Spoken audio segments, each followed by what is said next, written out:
Gipuzkoako ezaugarri bat eta gero Baiara hontako ezaugarri bat. Oso, mendixa dare, bizigaz oso gertu bata bestearena eta industria asko dago. Eta gero ez dago ere multinazional handi bat. Dana die, neurri aldeti dana die manejable, orduan doke gertutasuna. Orduan izan dugun iragana beti izan da enpresari lotuta. Eta hori ez dugu aldatu nahi, guztu gure ingeniaritza eskola batek hori dela bere misioa. Miguel Altunari esker ni hemen nago. Nik diseinu ziklua ineban eta 2 urte horietan japia bat ikasi neban eta gaur egun ezauera danak lanian dauzkat martxan. Eskolak eman sustana usteo dela base tekniko orokor oso bat. Lan erronka berrixen aurrian, jakinarren momentu hortan ez dakidala pilo bat horri buruz, betik dakit zerbait. Eta dakit landuz, ikertuz, begiratuz zer dauen eta jakin ingotela. Baina etorkizunera begira, gaurko mundua da berrikuntza mundua da. Multinazionalen aurrean ezin geike konpetentziarik izan, espaldima dago gure artean sareak, ikerketa, enpresa eta lanbide heziketaren artean. Eta sare horrek ematen du indarra, esango nuken da olako solairu on bat, hortik aurrera berrikuntza maila berri batera heltzeko. Gure langileak asko eskolako ikasleak dira. Eta, dualian, ez dakit, urtero kitzen gau 4-5 ikasle, baita gaukau doktorantzak, egiten bizioko negozioa apur bat bultzatzeko. Guk dominatzen gau gauza batzuk, ez dakit, mekanizazioak eta beste arlo batzuk, baina ikasleak teknologia berriak eta holan manejatzeko askoz hobeto preparatuta dare. Ni lan hau asko gustatzen jaz, ez are geldik ofizina batian, ez jerita ordenadorian, ez ja gustatzen partikularmente egotia hor, eta hemen apie de makina beti, bai biadala kalkulua, kalkuladoriakin, eta ez egize, baina beti zare burua pentsatzen, eta niri asko gustatzen gatorre gaitzik. Don Jose Maria sartuko ez balitu, beraz eusken ideiak, eta bizi izango ez balitz hain koherente izaten, eta seguramente ez eskola eta ez kooperatibak ezien martxan egon. Lehenengo, joan nintzen eskatzea hemen ampliazio bat eitxia. Osea, Aruzko ampliau hemen, leku hau. Dipa Dios, hori posiblea da, orduan, hasi gaitxetzen pentsan eskola berri xagi. Eskola berri baten bihu. Jak hemen ezin leke horien, hola eskola bat, siglo XXI, hola ezin leke mantendu.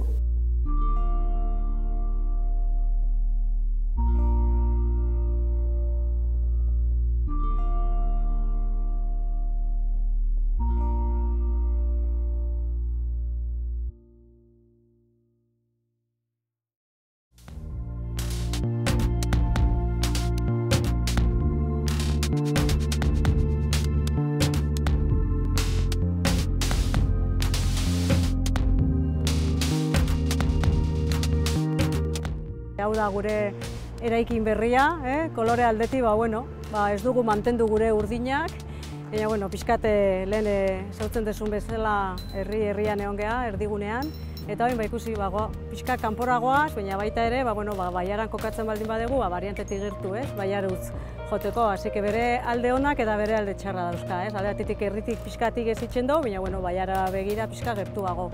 Egiz esan, mendi pasatzen nintzen bakoitzen behiratzen, eraikin edarra dako zoia, eta, zenbat metro kuadra, o zenbat handitze zailen zeukainatik konparatuta? Baixa bikostu itzen gaz. Honek lengua zeukan 6.000 inguru, eta honek 10.000 inguru dauzka, handitzen gaz. Eta, handitze hori gehien bat emoten da tailerrean, azken finean atzeko partian daukena dana tailerra dela, baina ixa bikostu. Tailer handia, eta igual zeinek esaten da, elkarlana bultzatzeko eta gauzak batera iteko.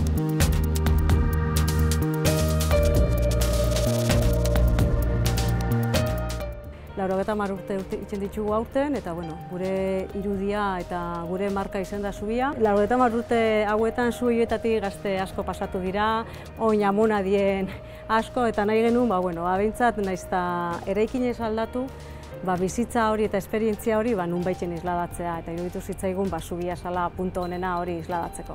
Zuen simbolo bezala dare. Gure simboloa da, bai. Urte asko pasa dira, gu 90 urte, zuek 75 urte, eta egia da, datuak aztertzerakoan eta ikusten da baita ere, krisi garaian edo momentu txarretan, baiara honetan ere desberdin jokatu dugula, ez? Konparatzen badin badugu laneratze tasa, eta edo, ikasle, entzuk esan duzun bezala, ikasleen perfila desberdina da, ez?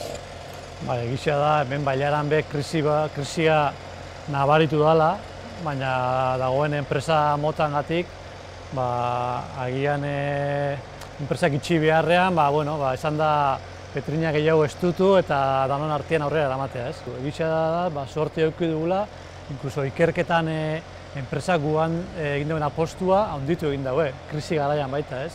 Eta nik uste dut garbi dakoila hemengo enpresak sortu behar den lanak kalitateko lan bat izan behar dela, eta hemengo enpresak konpetitu behar dauela ezagutzatik. Eta hortarako jende formatua behar dela, ez? Hori izan zen apaizen indarra, apaizen eta zuen indar hori. Indar hori lehenengo, hasi zen, adimenderri eta hemen, da horrek ikarrekarezko arrakazta da gazteekin lanian azteko eta eskola martxan jartzeko. Da horren atzetik, hasi ziren baita ere, Bergarako Miguel Altuna, eskolia aurretik egon da zegoen, baina Miguel Altuna hasi zen indar beziekin Bergan martxan jartzen eskola berria, eta baita Marcelo Gangoiti Muskizko eskolan. Hiru oso laguna ziren artean, apaizak hirurek, eta baita ere Gasteizko diozesana eta holako izen zen Elizaren partez kontzientzia hartzea herriaren premiak, eta herriaren premien larrietan baita ere erantzun bategun bezala formakuntzan bidetik. Don Jose Maria etorri izan 91 errezatea. Ordurako bazegon eskola aprendizez bat, izen horrekin, zerrajerak zeukena, ezta? Baina hor sartzen ziren ikasle gutxi. Gaur egun egoten diez numeros clausus, gauza bera hor. Bakarrik gainera izan behar ziren zerrajerako langileen semeak. Neskak, por supuesto, ez. Horren kontra atera zan Arimendiarrita. Arimendiarrita irakaldea zan, eskola aprendizez.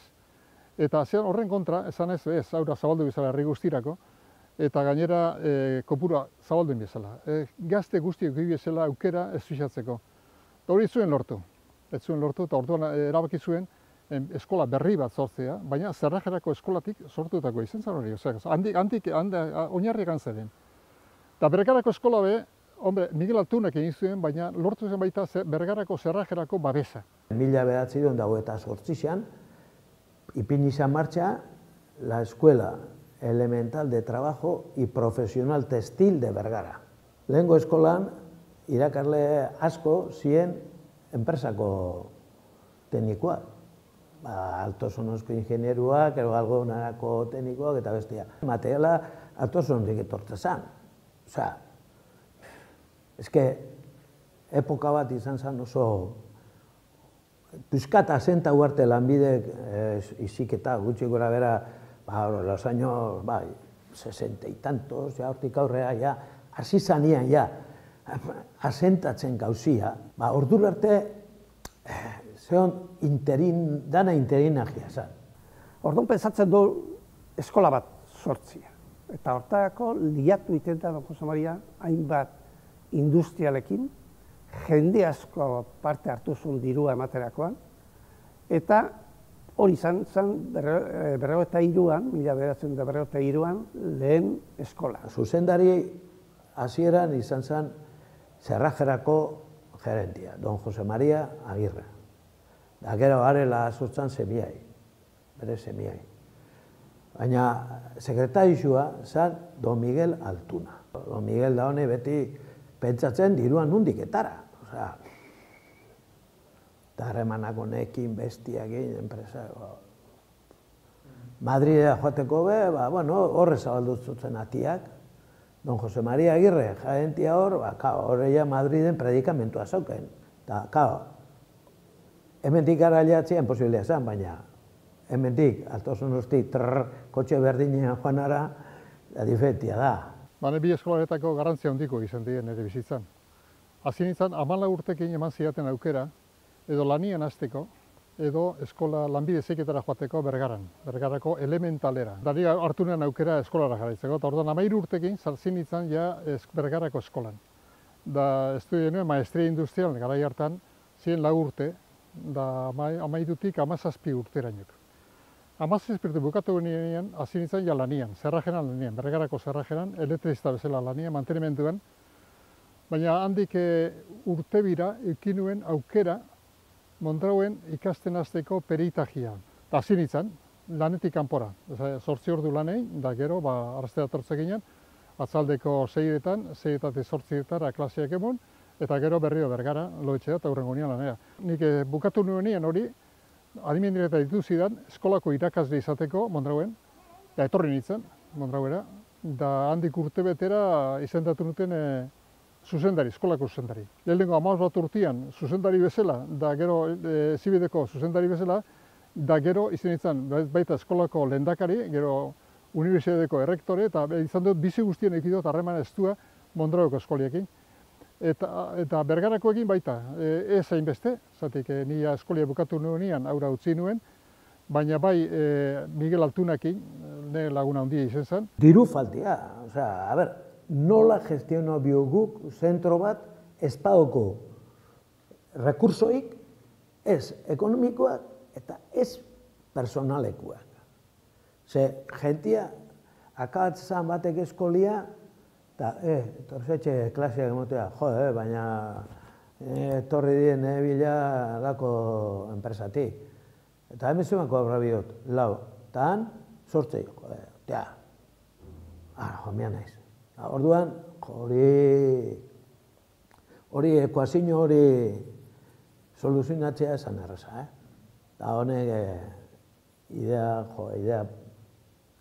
brillante bat egin izan, eta lortu zen eskolia mantentzea. Osea, gauza batzu die legales, legia.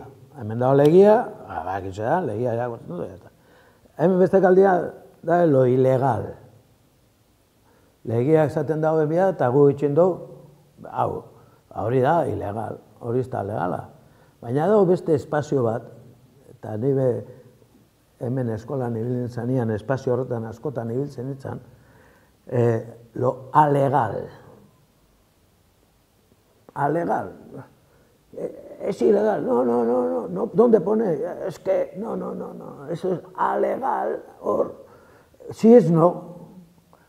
Da, hor, entente horretan, do Miguel izan zen oso ona. Beha, itxik mantendu zan hau. Estela esan, hau itxingo zan. Ni uste hori izan zela lehenengo helburua eskolena. Jendieri eman ikasketako aukera 17 urte arte gutxienez, da handik aurrera posible da bai, baina 17 urte danentzat aurre posible zen. Hori da bat. Bigarren baita ere teknologia o teknika mailan. Da hortik eskoletatik sortu ziren jente asko, ondo prestatuta, teknikamente ondo prestatuta, eta gogo handiekin enpresak sortzeko. Don Jose Mariak izan zitu lehenengo harremanak izan ziren 14 urtekin hasi, 14 urtez euskatenekin, eta baitiarez, eskola de aprendizajetik ataratako batzukin, gero animatu zitulako ingeniaritza edo peritagia egitea.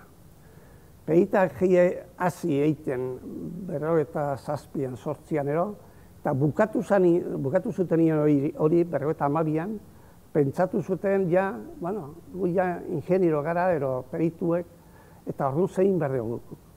Ikesi dugu zer dan zuzene izati enpresa baten, zer dan justizia eza, eta hasi zin mobitzen.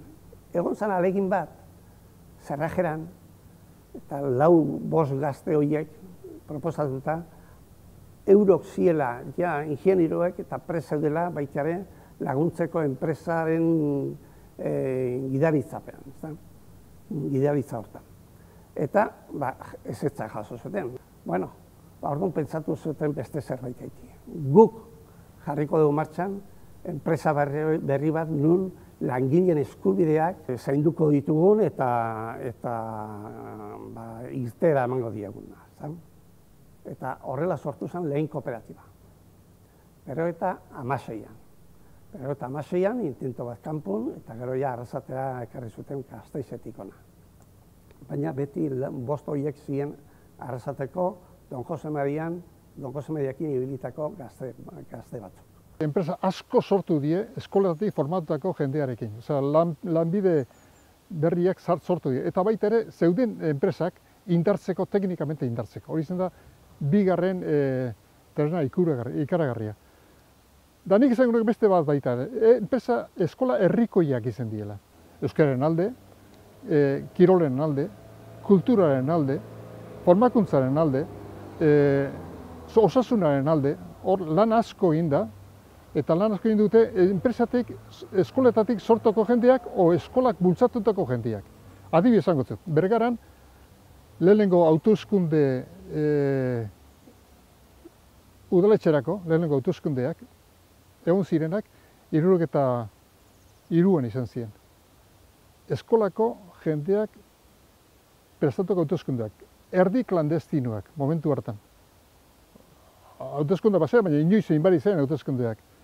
Eta 2000 martxan, hauteskunde sortzeko ekipo bat ipini, izendatu kandidato batzuk, herriaren lanian ez, kanpaina etxen hasi, datorreakun gobernadoraren delegado bat, zanez, politika egiten ari garela.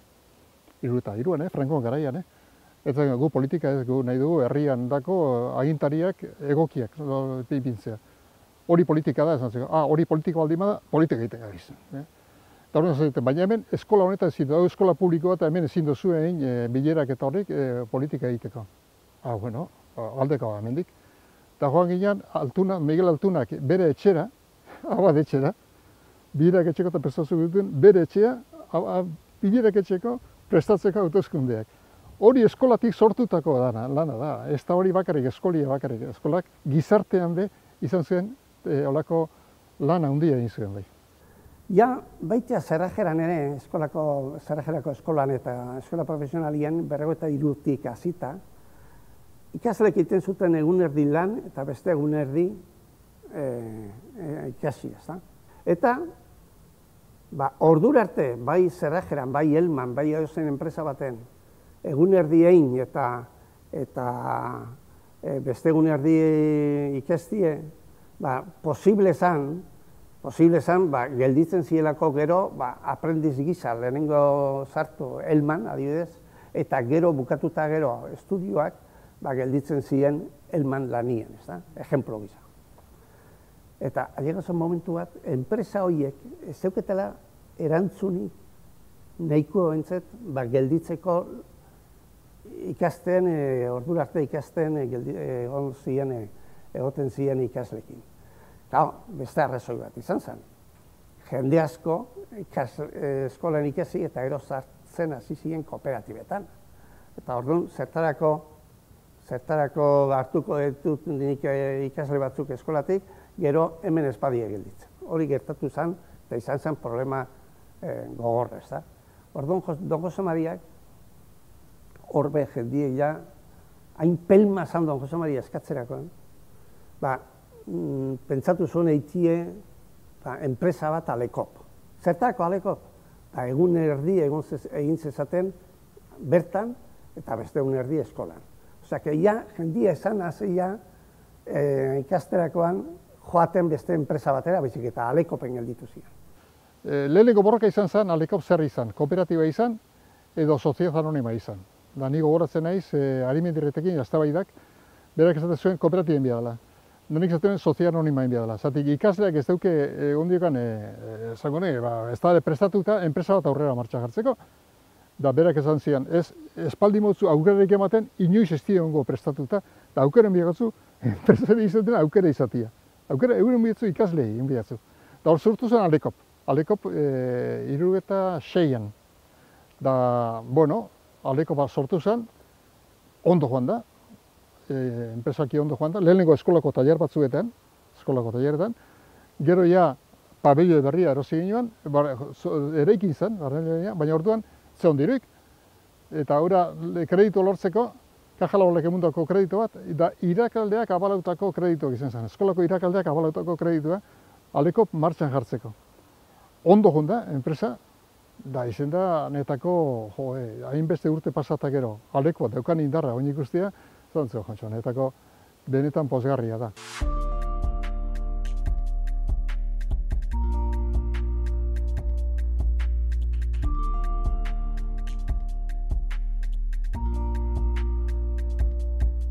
Emeuri beharra emateotzat, ze perfileko pertsona behar gauen, eta emeu bialtze usta kurrikulunak. Azkelengo bi pertsonen inkorporazio lan izan zen.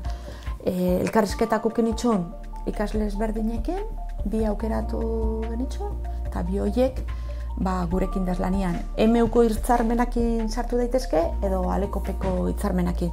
Eta, oitxura gaitik edo, gure hiru ikasleak Alekopeko hitzarmenakin az.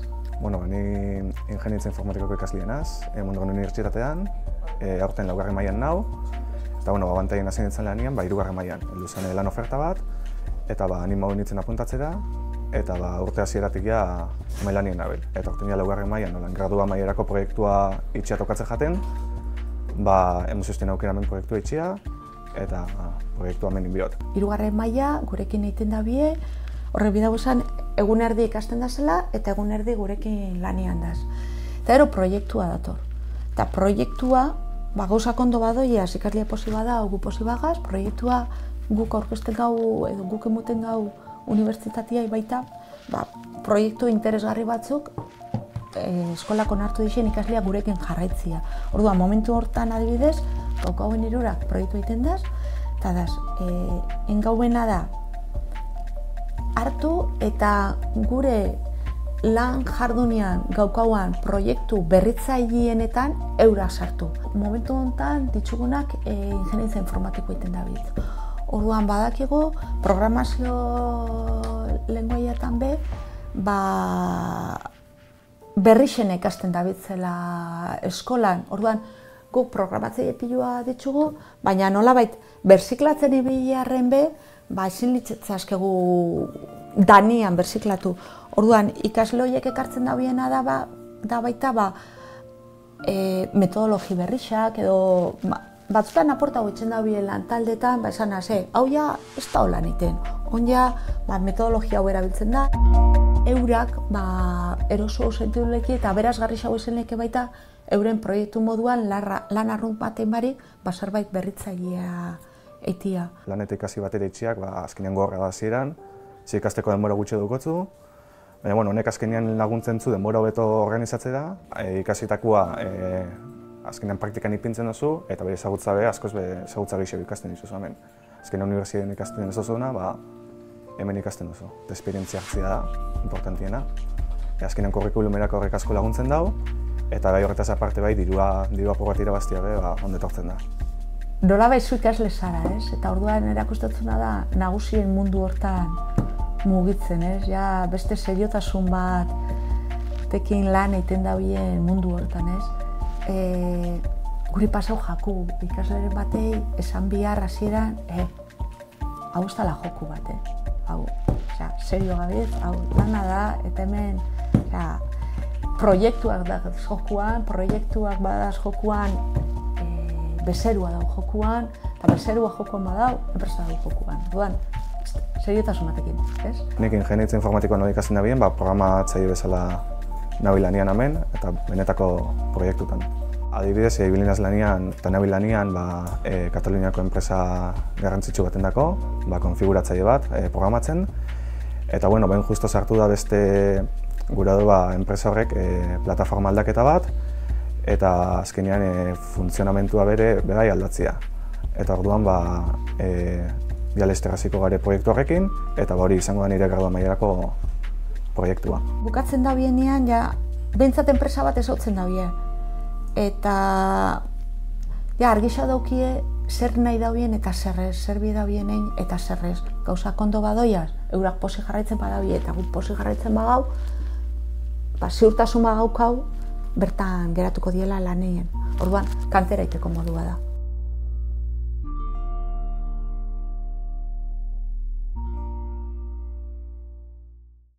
Baina, orduan baita ere, Donostia joan beginean esamina zera. eta gure ginen lortzea gure titulazio ofiziala. Da 76an hasi ginen lehenengo planteatzen dokumentazioa Madriden lortzeko gure rekonozimentu ofiziala. Kosta zan ikaragarri. Kontrako jentea asko egin Madriden. Asko, hainbat kaneo eta kontoko nituzke. Da azkenian, eskerrak Bilboko persona bati gure alde lan egin zuena, da Madriden influenzia ditzakena, lortu ginen, 78an lortu ginen baimen ofiziala. Esteban Ilarramendi eskolako irakasle bat zan, zeukan erosita txaflero batzuk, 2 urte lehenago erosita eskola ofiziala eitzizanean martxa jartzeko txaflero, pizteko txafleroak. Eta egun hartan, txaflero pizteko ginen 2 urte berandu. Danoak etortze ziela, ingenieruak, matematika emotea, teknologia emotera, tailarra orduan ondiokan testila zeon, hori dana, eta testilako irakale eta zien laneko teknikoa, enpresetako teknikoa. Gero hori poliki-poliki lanbide mundua estabilizatzen joan zen, eta hasi ziren oposaketak, eta hasi zen reglado itxen, bai irakasle aldetik eta estetik. Eta 1966 kurso horretan kendu zen, azkenengo kursua izan zen testilana. Nik hemen ezautu nagoen testila. Hemen zeon, eskolan zeon, prozedimentu guztia, karda, dana, batan, dana. Ezautu ginen eskola, baina kendu izan. Gero, sartu izan ampliazio hau, 1970 hamarkadan, zazpixa, no? Ampliazioa jentia gehitzu izalako. Eta gero, etorri ziren neskak. Aurretik bakarri zeon, mekanika, elektrizidad eta testila. 1970 izen numerotan, sartu ziren neskak. Eta administratibo jarri zen. Pentsau biadana, sasoian enpresa ziziela poliki igotzen. Eta administrazioan jentia biazala. Eta banketxetan, darian. Azetazio oso ondixo gizaban. Danak hogeixena ziren neskak. Mutil batzu beho ziren, baina geixena neskak. Orduan hau zentroa bihurtu zen neskak eta mutila, baten.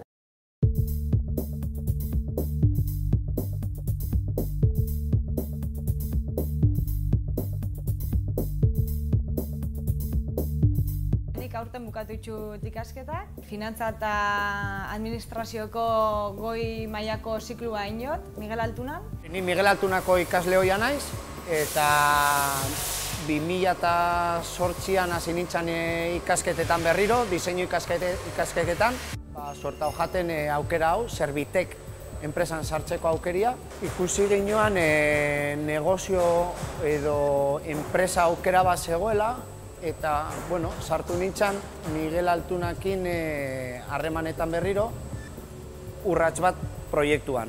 Ekintzailetasuna bultzatzen daben proiektua da. Eta, horrekin batera, teknikan bidez, hasi ginen forma ematen enpresa berri bati. Enpresa berri hau Servimek da, 10 langile gare, eta mekanizazioa arruntan zuzenduta gare.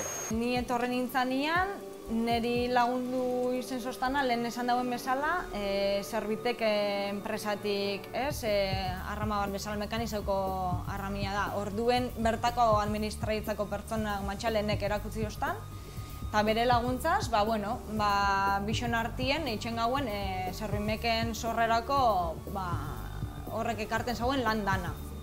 Faktura, kontabilitatea, erosketan fakturazioa, bezeroa jarreta, guzti hori. Da, egisa da, dualien ikasten zabitzen bitxartien, daukotzun ordute egisa murriztua dala guzti hori txeko. Orduen egisa zan, esfortzu bat zan, nik uste niretako eta matxalenendako, baina benetan oso produktibua. Azkenien guztiz erreala zen. Bueno, Edurne orain dela urte bete hasi zen hemen, hasi zen sistema dualian, eta, bueno, Servimeken proiektuan aukera sartzeko zen, adibidez, gure moduko, hemen genden moduko perfilantxeko pertsona bat sartzea. Adibidez, Edurne pertsona gaztia da, ikasteko gogo handia zeukan, eta, bueno, horren ondorioa izan da, sistema dualian egon zen, eta orain enpresa barruan dago kontratu finko batekin, eta administraritza eta kontabilitate lanetan dabil. Aukidoten alde ona, alainekin egisa esan da, izen da, lehenengo momentutik itxi doztala askatasuna, fateko biharrak eta lanak nire kabuz itxen. Enpresa txiki baten, lanpostu danak ikasi behar dituzu, kasu honetan bai fresadora, bai tornua, bai serria, bai roskadora, rebarba, dana. Niretako oso aberazgarria da hori ikaslian dako, eta gero baitza ere, gure kasuan pieza danak eskatzen daben programazioa makinan bertan iten da. Langile danak programazioa programatzen ikasin bar dabe eta jakinin bar dabe. Orduan hori ikasleen dako aberazgarria da. Bai da leku oso on bat, gauza danak ikasteko eta hasieratik. Enpresan sorreratik aurrerutza da zen traiektoero landanak ikasteko eta ikusteko benetan ona dela. Orain dela 5 urte hasi nintzen Servimek proiektuakin, eta lehenengotaiko arazoa zen jendia topatxia. Jendia topatxia gaur egun nire uste zaila da, jende kualifikatua. Eta horren ondorioz ere, Miguel Altunakin lan egin dugu horretarako. Gura postua izan da ikasliak hartzia enpresan, bai sistema dualean, bai praktiketan. Horren ondorio bat da gure plantilla oso gaztia dela, ez daukagu hainbeste esperientzia, baina lan egiteko gogua bai. Neure erabakixa duala sistema aukeratzea nahi izen zen, lan mundura alik eta lehenen inkorporatzea eta benetan praktikan jartzea eta mundu reala ikusi ahal izatea, ez? Ikasle bakoitza doka bere plan individuala. Orduan, segun ze enpresetara doian eta segun ze lan mota egiten duen enpresa horretan, aztertzen da segaltzen duen eskolan eta ze ikasten daben enpresa.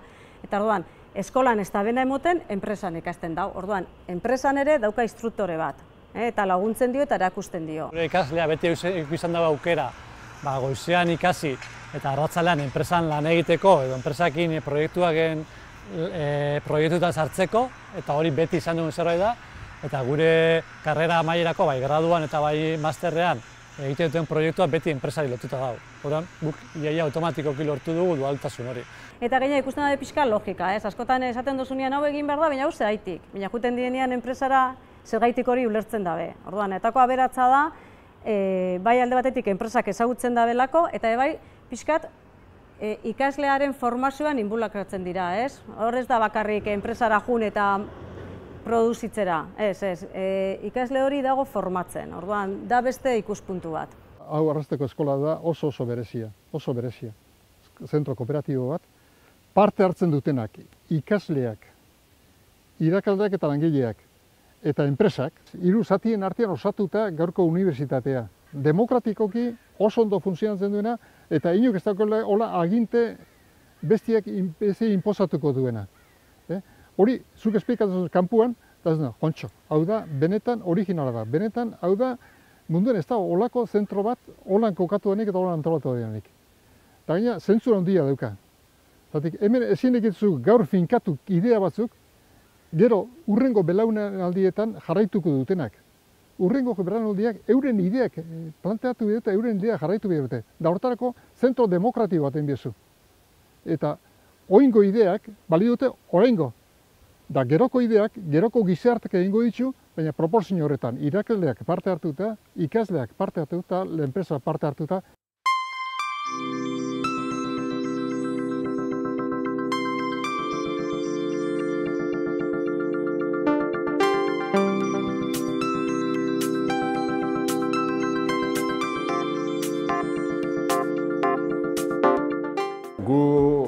azken batean eskolan sortu ginean. Orduen sortu eta momentu honetan bazkide gara. Momentu honetan gaukau ikasle bat doktorantza egiten guretzat eta baita irakasle bat gurekin dago bere uneko, ez dakit, 60 gurekin dabil lanian. Eta bizio artifizialean lehengoko urratzak ematerakoan eskolakin eman genitun. Ofizialea egiten hasi nintzen eskolan, 14 urtekin, 17 urtekin eskaini ziguten alekopen bitartez ederlanen lanian hastia, eta orduen hasi ginean jornada erdi ikasketa egiten eta beste jornada erdi lanian. Maestria bukatu nuenean, hasi nintzen ingenieritza egiten, eta bukatu nuen 88an bukatu nituen ikasketak. Bukatu nituen deitu zidaten saiolanetik. Proiektu bat zaukaten eskutartean, zala fabricación fresadoras grabadoras, interesantea pentsau jatan, eta lanean hasi ginean. 88an, proiektu fin de carrera bezala, egin genuen prototipo bat, egin genuen estudio merkado lan apur bat aztertu ze posibilidade zeuden, eta 90an ekide sortu ginen. Azken batean beste buelta bat eman genion proiektuari, zaitxi lehengo makinak fabrikatzeko eta kapaz ginen, baina irtenbideek ez genien ikusten. Orduen, bai ikusi genuen, Kafkan mundua zehola horre apur bat orduen sortzen eta holan laguntzen zula mekanizatzeko eta holan. Eta, montatu genuen ekide, Kafkanen munduan zerbitzua emateko enpresei. Eskerrak sekula ez naiz geratuko eskerrak ematen eskolai, zaitxik, utzi ziguten bere tailerreko makina danak tridimensionala martxan ipitzeko. Lehenengoko 2 urteak musutruk, eta gero alkiler oso txikia. Orduan egunen, 90tik 88 urte arte. Eta 88an semelabak 18 urtekin urten bezala, gu urten eginen eskolatik. Eta oin hemen gare markuleten, ez dakit, daukagun, ez dakit, 10.000, 12.000 metro karratuko enpresa bat, 3 negozioekin, 200 lagun inguru gabiltza, ez dakit, 50 inguruko fakturazioa izango da aurten, eta, etorkizuna behintzat optimismoekin gabiltza ikusten. Lehengo martxan jarri ginuna zen kontrol tresnak, 100% automozioa da, piezak, injekzioinoko piezak, gero fundizioinoko piezak, estampazioinoko piezak kontrolatu euren prozesuak, jakiteko piezak kotxean ondo montatu behar duen ero ez, gero serie laburreko piezak, beste negozio bat izango litzake, prototipoak eta serie laburrak izango litzake bastakitz. Autobusantzat, trenentzat, eta gero 3. negozioa izango litzake bizio artifiziala, eta ordan ikuspen artifizialakin kontrolatu piezak, bai defektuak eta bai neurtu eta ikusi piezak ona dian, ero txarra dian, eskola ordua zienean, ikasleak erabiltzen zuten makinak eta holan, 6 ero astebukara iristen zanean, hor etortzen ginen gu. Makinak erabiltzeko, etxotzen ginen 6-etara, eta 6-etan azten ginen eskolako makinak erabiltzen, gure piezak egiten, astebukaeran, holan ibili ginen. Lehenengoko, ez dakit, 4 urteak, ordutik kanpo ibiltzen ginen. Gau pasa pila bat egin jagare, astebukaera pila bat lan egin ja, baina, beste momentu horretan ilusioak asko laguntzen da.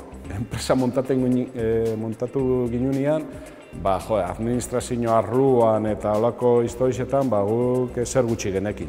Orduen, soporte handi bada zan saiolan, eskolako administrazioa eta gero teknikoki bai. Teknikoki edozein duda sortzen zitzaigunean, joaten ginen maixu batena, ero arduradun batena, esan hau nola bideratu lehikegu hemendik, handik, eta orduan, aspektu horretan, guretzat eskolako eta saiolaneko laguntza izan zen, zoragarri zen.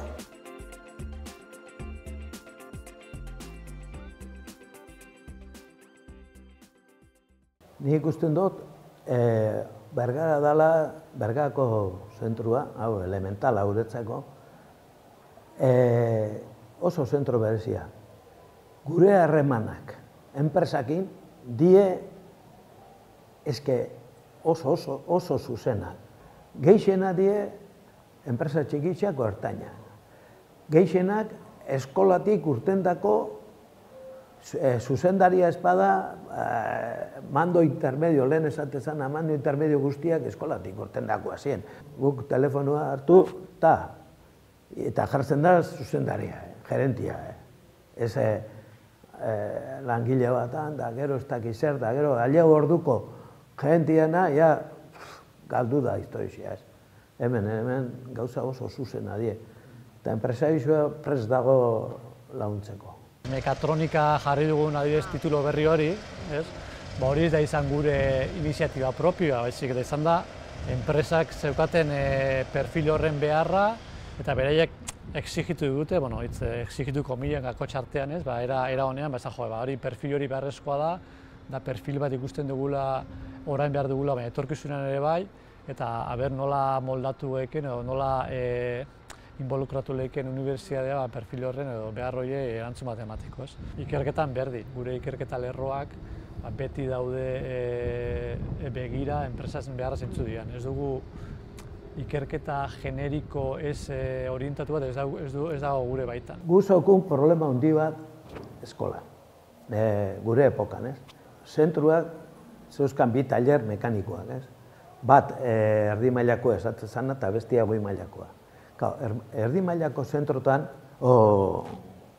tallarrean, makinaizia, niko urtepila zauzkana. Hermana Ginez, zan La Saliano, da Venezuelan zaukan eskolak, lanbideziketako zentrua lau. Eta etorri zan ona, makinak eskatzea, eleira. Elaikuak, makinak, Zema idiaren gutzau, haber zezaten daen. Erakutzen duten eskolia eta azkeneako lan aban tallar haura. Da, berbetan da, eske makina. Mira, si estos me ponen un taller nuevo, todas estas máquinas, llevamos a Venezuela. Y, kao, solize hartu zan hitza eta zauztak. Zumai, ni presnago. Baina beste batzu gu bakarrik hori zinu onartu, joari beste enpresa batzu eta orduan ja, zana, jazta. Joan nintzen Lazpiurrenean, Miguel Lazpiur tigukidonik harreman hau zuzena, eta komento nutzen hau, eta hartu zan, idea ona, oita, segiduan enbiu. Da, gaina nila honen goztat, horre, abogauak eta bau eskuta, horre, idatzi bat ingo huek. Bitxartean, pentsatzen da zela izan behar, 1 milioiko historizia zen. El año 90, osea, 1 milioiko historizia, 2000. Darra, eta 8 enpresa eta nabaietz. Ja enbiada enginuan, pim pam pum, sartu ginuan makina, bialdu ginuan Venezuelara, eta tallar berriz, tallar, handare enpresa guztia, tallarrean ipintxa. Eta hori izan zen, hori inun bestain, Euskadien, hemen izan. Baina zeatik, konfianza zokulako enpresarixoak. Ni konfianza naukan ezautzen hamen mundu guztia. Eta eskolia hori mantendu itzen dago. Gero hortik, etorri zen el proiektu Maiatz, eskolia dukan proiektu berezienetakoa.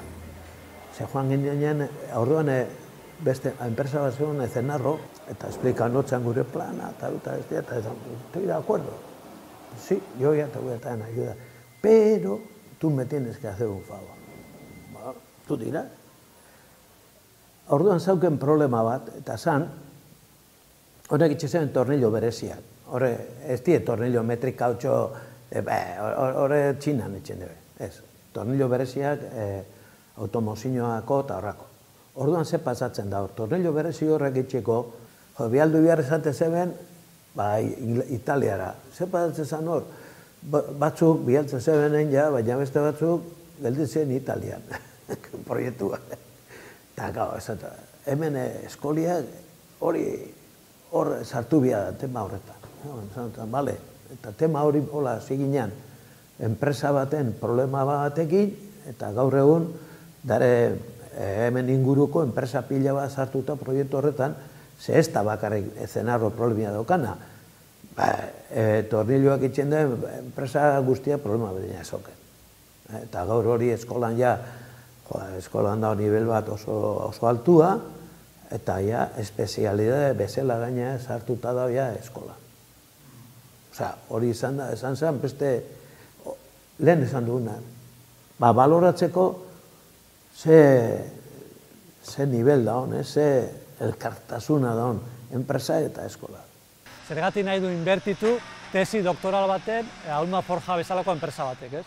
Bueno, azkenean, beraien lana gero eta espezializatua delako, eta beraien balio erantzia ezagutzatik etorri behar delako. Tesi doktoral bat, jentea prestatzeko era bada, ez? Eta, bueno, Aulma Forja bezala, gure tesien 160 enpresak zuzenen ordaindutako tesia dira.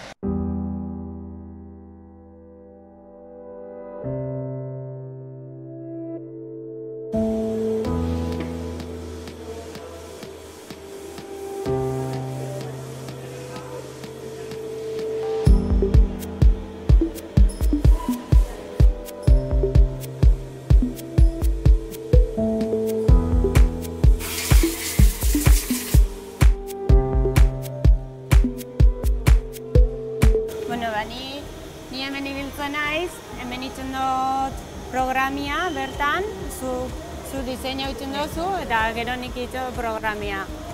Hemen jartzen zu programia, sartzen dut, hori da, itzen da, igual, itzen duzu nian programia, konprobatzeko ondo dago nero ez, itzen dugu grafikoa, beti. Simulazio bat. Simulazio.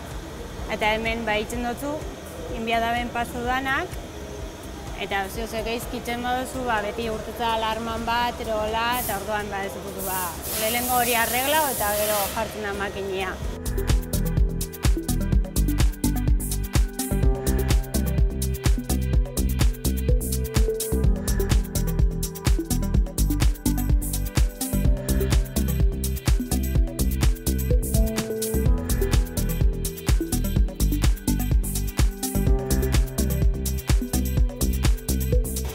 Mekanizagoa ikasi neban, oin dela 2 urte eta hemen nao. Praktikak hemen neban eta hemen jarraitze dut.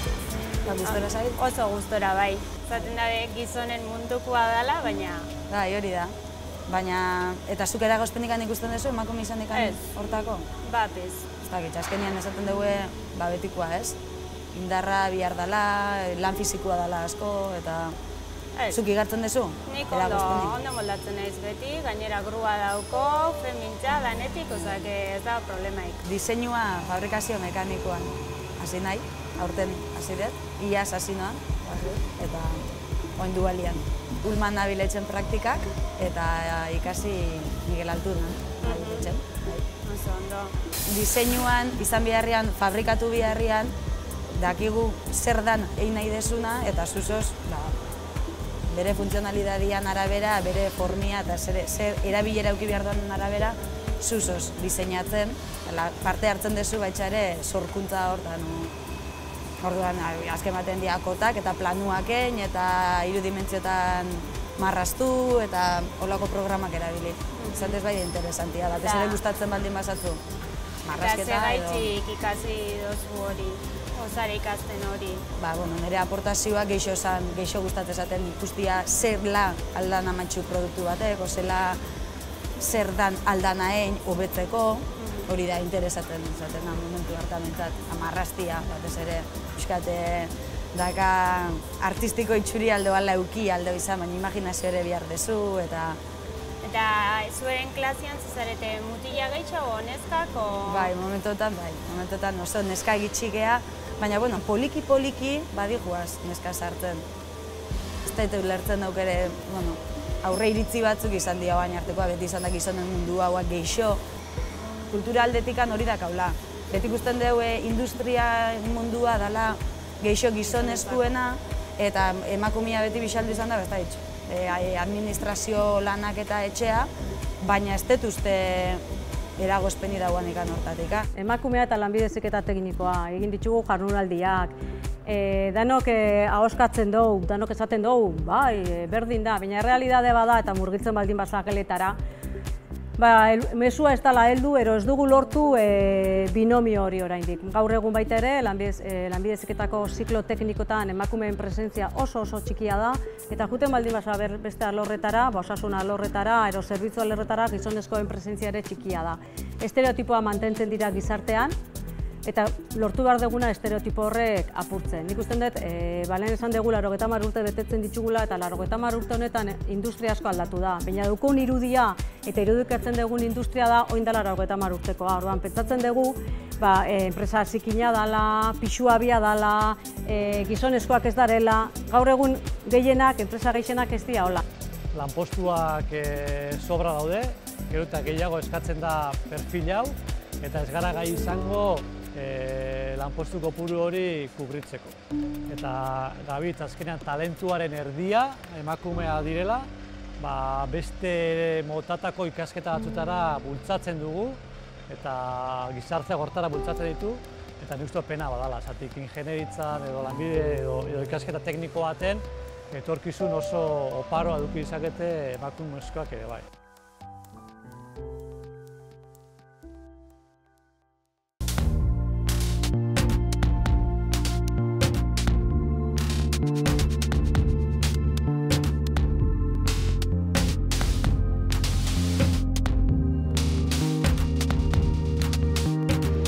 Etorkizunera begira, nik uste dut gure filosofia ondo bideratuta dauela.